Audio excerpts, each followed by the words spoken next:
Good morning. आज हम grammar में पढ़ेंगे अलंकार। ठीक है।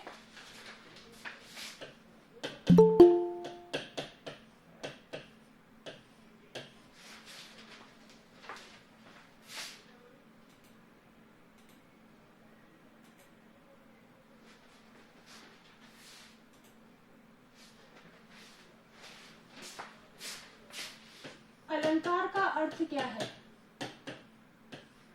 अलंकार का सामान्य अर्थ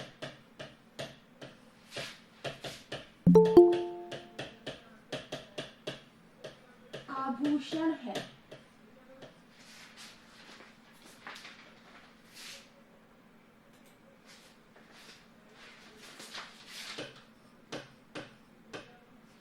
ठीक है।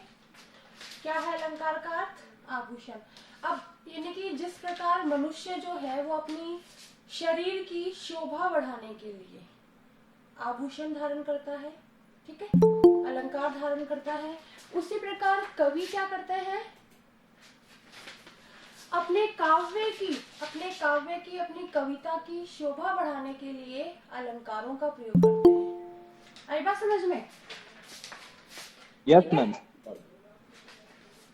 क्या होता है, हम क्या लिखेंगे कि जिस प्रकार से मनुष्य अपने शरीर की शोभा वृद्धि के लिए आभूषण धारण करता है, उसी प्रकार कवि अपने काव्य की शोभा बढ़ाने के लिए अलंकारों का प्रयोग करता है। ठीक है। तो अर्थात अलंकार की परिभाषा क्या होगी? काव्य की शोभा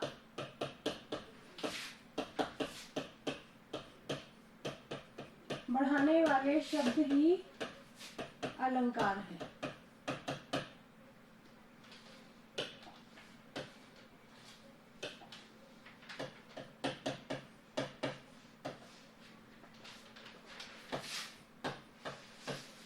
ठीक है। अलंकार क्या होता है समझ में आ गया? Yes ma'am. परिभाषा समझ में आ गई ना? कह सकते हो ना कि अगर तुमसे पूछा जाए कि अलंकार किसे कहते हैं, तो ये बता सकते हो ना कि काव्य की शोभा बढ़ाने वाले शब्दों को अलंकार कहते हैं। समझ में आ गया? अब अलंकार जो होते हैं वो दो प्रकार के होते हैं।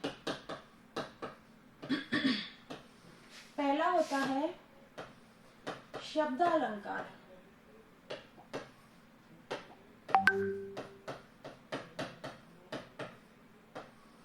ठीक है, और दूसरा होता है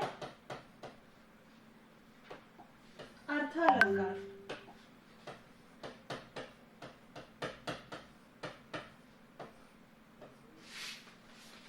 ठीक है। कितने भेद हो गए अलंकार के जो मेन है, फिर इनके बहुत सारे अलंकार हैं। ठीक है। सारे जो अलंकार है या तो वो शब्द अलंकार होते हैं या फिर वो अर्थ अलंकार होते हैं। ठीक है। अब शब्द अलंकार और अर्थ अलंकार का क्या मतलब होता है कि शब्द अलंकार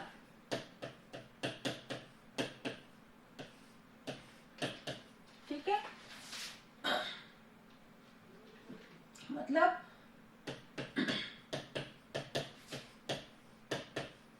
जिस कविता में या काव्य पंक्ति में चमत्कार शब्द पर आधारित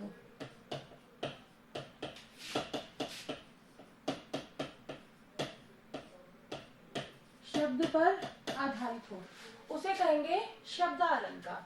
और अर्थालंकार क्या हो जाएगा?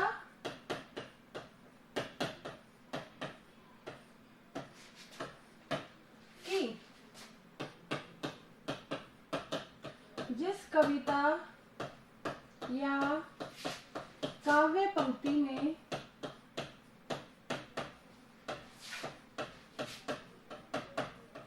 चमत्कार अर्थ पर आधारित हो,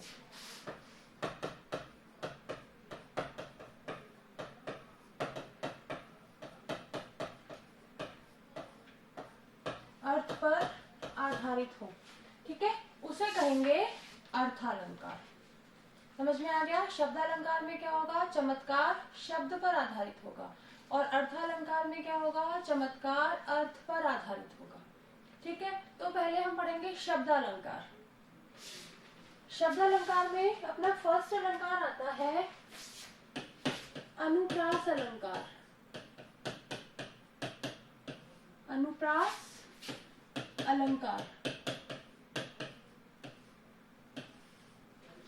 अब इसकी परिभाषा क्या है? जिस काव्य पंक्ति में, जिस काव्य पंक्ति में वर्णों की आवृत्ति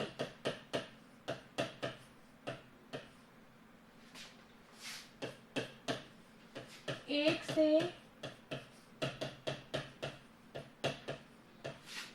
अधिक बार हो। अनुप्रास अलंकार में क्या होगा कि जो एक ही वर्ण है, एक ही अक्षर है, उसकी आवृत्ति मतलब वो बार बार उस काव्य पंक्ति में आएगा, ठीक है। जैसे मान लो मैंने उदाहरण लिखा,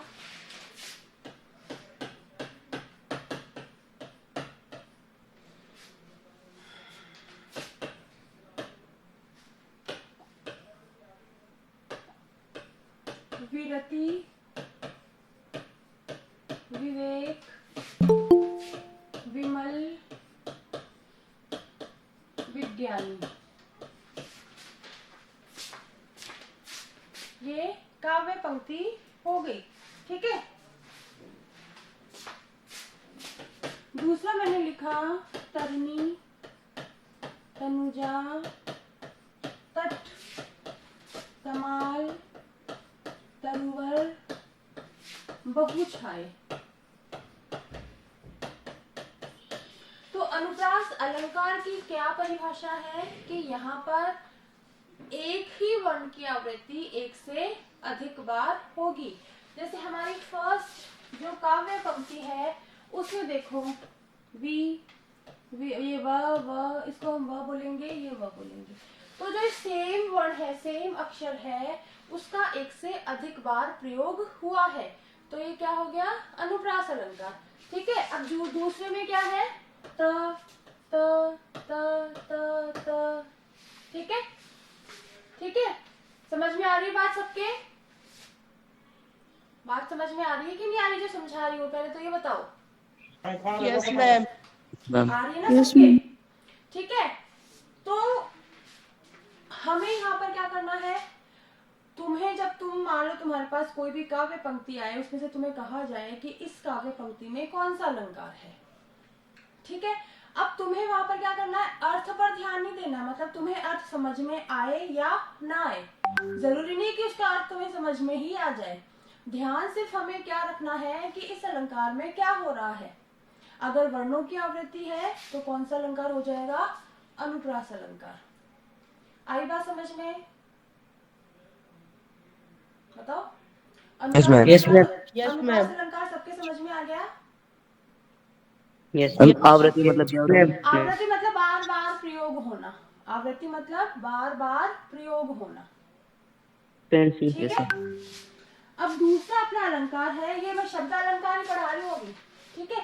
तो मैं 3 अलंकार पढ़ाऊंगी जो कि तुम्हारे 12th में भी काम आएंगे, ठीक है ना। दूसरा अपना अलंकार है यमक अलंकार।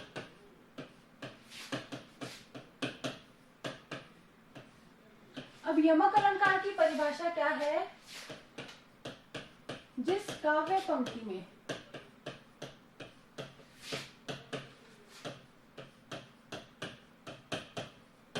शब्दों की आवृत्ति हो, जिस काव्य पंक्ति में शब्दों की आवृत्ति हो परंतु अर्थ भिन्न भिन्न हो,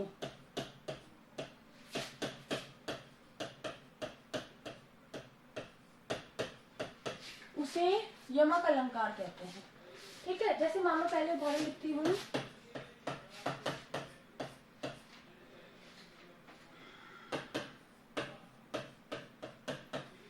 कहे कवि बेनी, बेनी व्याल की चुराए लीनी।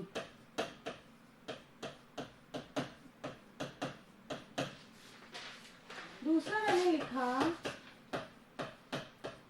तीन बेर खाती थी, तीन बेर खाती थी।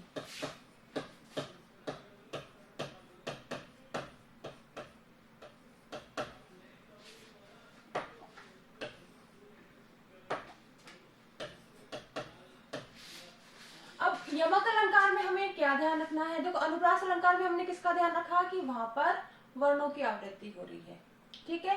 और यमक अलंकार में क्या है? यहाँ पर शब्दों की आवृत्ति है, एक ही शब्द का एक से अधिक बार प्रयोग है, लेकिन उनके जो अर्थ है दोनों के अलग अलग है। अब तुम्हें ये समझ में नहीं आएगा कि इन दोनों के अर्थ अलग अलग कैसे हैं, आ भी जाए ना भी आए, लेकिन ध्यान क्या रखना है हमको? ध्यान क्या रखना है कि यहाँ पर एक ही शब्द एक से ज्यादा बार है या नहीं। और ये बात ध्यान रखना, अनुप्रास अलंकार जो होता है वो ऑलमोस्ट मतलब सारी काव्य पंक्तियों में तुम्हें मिलेगा, ठीक है।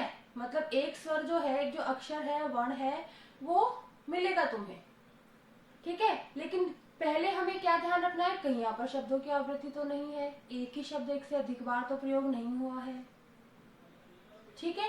और ये भी ध्यान, ये भी बता रही हूँ कि जो अनुप्रास अलंकार में है जो वर्ण है, ये जरूरी नहीं कि पहला ही हो, वो जो वर्ण है वो शब्द का बीच वाला भी हो सकता है, शब्द के लास्ट वाला भी हो सकता है अनुप्रास अलंकार में, ठीक है ना। बस एक ही वर्ण का ध्यान रखना है वहां पर। लेकिन अगर मान लो वर्ण चाहे वहां पर सेम हो, लेकिन एक से अधिक शब्द यदि दो बार आ गए, ठीक है, तो वहां पर कौन सा अलंकार हो जाएगा? यमक अलंकार। अब यहाँ पर तुम्हें देखो, बेनी और बेनी, इस बेनी का मतलब है एक कवि का नाम है, कवि बेनी, और इस बेनी का मतलब है चोटी।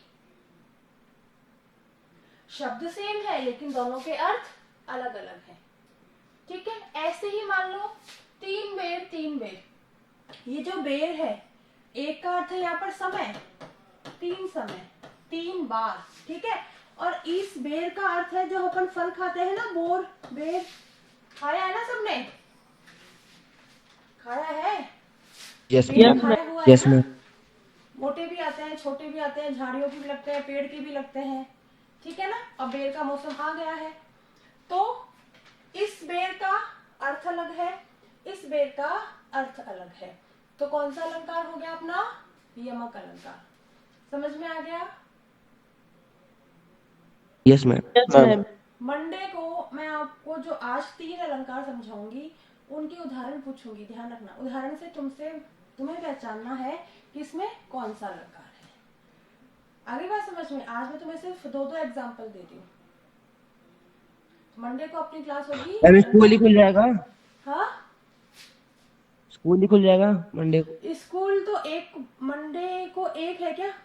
ट्यूसडे को है एक नहीं तो? नहीं, फर्स्ट है। ट्यूसडे को है ना एक तो ट्यूसडे से खुल जाएगा, लेकिन मंडे को अपन क्लास लेंगे। आई बात समझ में? ठीक ओके है? मैम। तो ये अपना हो गया यमक अलंकार। अब अगला तीसरा जो अलंकार है वो अपना है शेष अलंकार।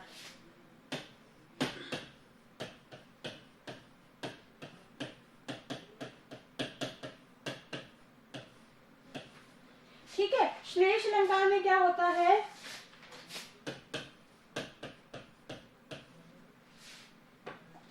जिस काव्य पंक्ति में ढंग से लिखा नहीं गया,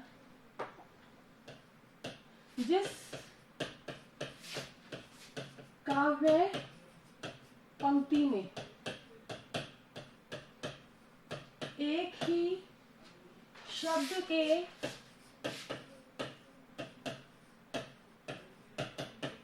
अनेक अर्थ प्रकट होकर चमत्कार की अनुभूति कराए, चमत्कार की अनुभूति कराए। उसे कहते हैं श्लेष अलंकार। ठीक है, जैसे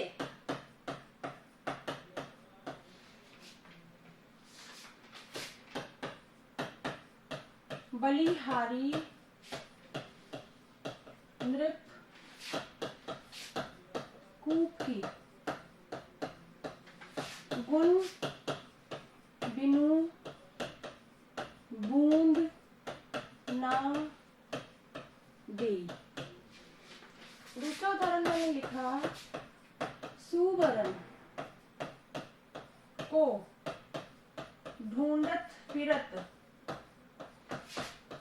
सुवर्ण को ढूंढत फिरत कवि व्याभिचारी और चोर। ठीक है, सुवर्ण को ढूंढत फिरत कवि व्याभिचारी चोर। अब अपने पास है कि अब श्लेष अलंकार में क्या होता है, एक ही शब्द के एक से अधिक अर्थ प्रकट होंगे। अब यहाँ पर जो ये है गुण, इसके दो अर्थ हैं, एक है सद्गुण और दूसरा इसका रस्ती।